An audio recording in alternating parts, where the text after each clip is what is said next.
आज मैं आपको एक कहानी सुनाने जा रही हूँ जिसका शीर्षक है पंडित चोर और हजार स्वर्ण मुद्राएं। तो चलिए शुरू करते हैं। राजा इंद्रजीत गुणी लोगों को बहुत सम्मान करते थे, उनके प्रति श्रद्धा प्रकट करते थे। एक दिन राजा इंद्रजीत अपनी राजसभा में बैठे हुए थे। मंत्री दरबारी सभी वहाँ उपस्थित थे। राज से संबंधित नाना विषयों पर चर्चा हो रही थी। उसी समय एक बूढ़ा व्यक्ति राज दरबार में उपस्थित हुआ। उसने प्रहरी से कहा, मैं राजा से भेंट करना चाहता हूँ। प्रहरी ने बूढ़े आदमी को अच्छी तरह देखा। देखकर उसे लगा कि वे कोई पंडित व्यक्ति हैं। उसने उससे कहा, आप यहाँ प्रतीक्षा कीजिए, मैं राजा को खबर देता हूँ। यह कहकर प्रहरी राजसभा की ओर चला गया। दूर खड़े रहने के बावजूद भी राजा इंद्रजीत ने उस बूढ़े आदमी को देख लिया था। उन्होंने इशारे से प्रहरी से कहा कि वह उस व्यक्ति को लेकर आए। प्रहरी सम्मानपूर्वक उस व्यक्ति को राजसभा में लेकर आया। राजा इंद्रजीत ने उन्हें आसन ग्रहण करने को कहा, फिर उनका परिचय पूछा।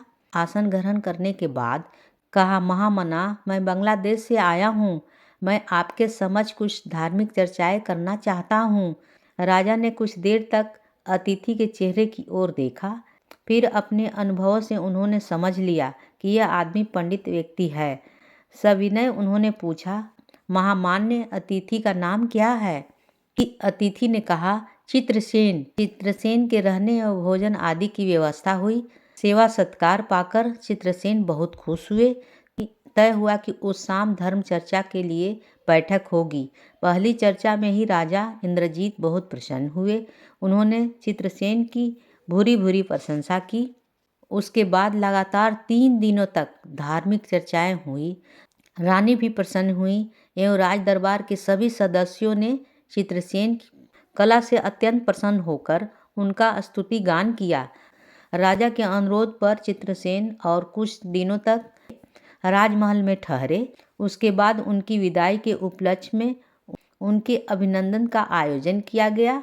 पंडित चित्रसेन को राजा ने स्वयं माला आदि से आभूषित करके 1000 स्वर्ण मुद्राएं प्रदान की और कहा, गुणीजनों के सम्मान की रक्षा करना राजा का कर्तव्य है। मैंने कर्तव्य पालन करने का थोड़ा बहुत प्रयास किया है।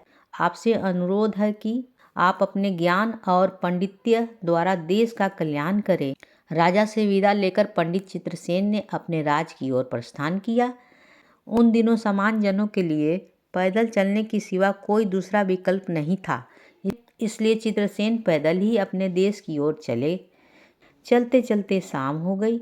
वे एक धर्मशाला में पहुँचे। धर्मशाला छोटा था, कमरे कम थे।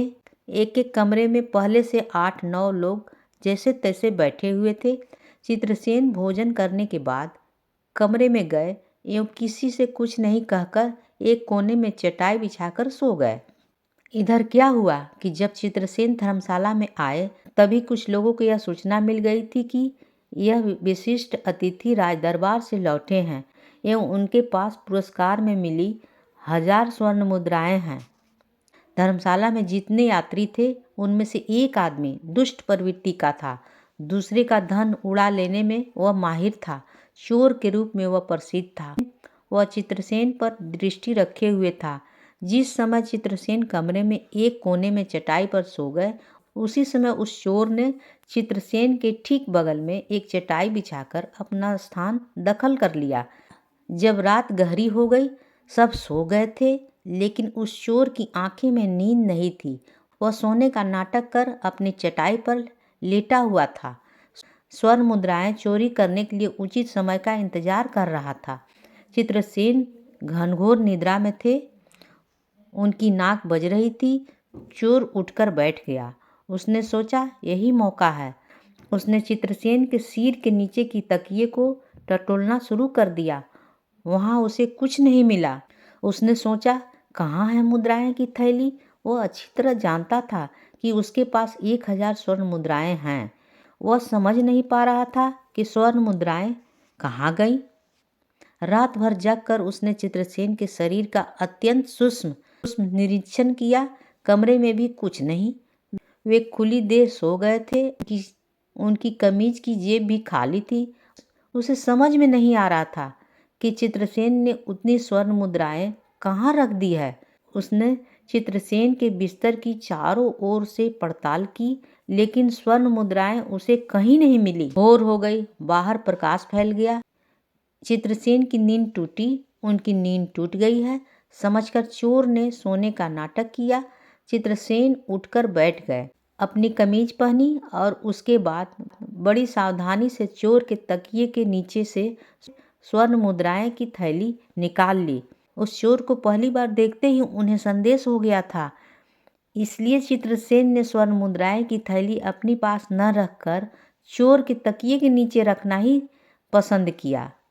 अब वही स्वर्ण मुद्राएं की थैली लेकर वे बाहर निकल आए। चोर को उन्होंने कैसे मूर्ख बनाया, यह चोर भी नहीं समझ पाया। कहानी होती है समाप्त।